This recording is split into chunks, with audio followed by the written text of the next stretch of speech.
নমস্কাৰ সকলোকে মই উন্নতি ভিডিঅ'লৈ স্বাগতম জনাইছোঁ। এইফালে ডিউটিৰ পৰা আহি পালোঁ। গাটো আজি ইমান বেছি ভাল নহয় আৰু তাৰ কাৰণে খাবৰ কাৰণে লৈ আহিছোঁ এইফালে ম'ম'।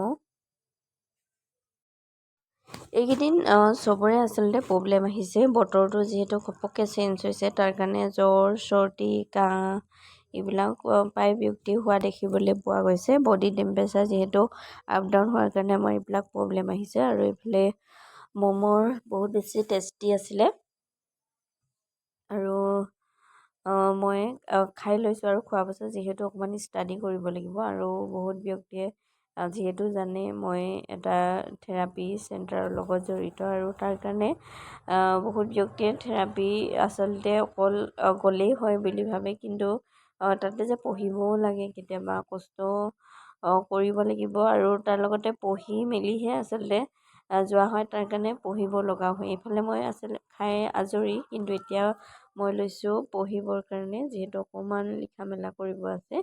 সেইখিনি কৰিম আৰু ঠিক আছে, অন্য এটা ভিডিঅ' সৈতে লগ পাম। সকলোকে বাই।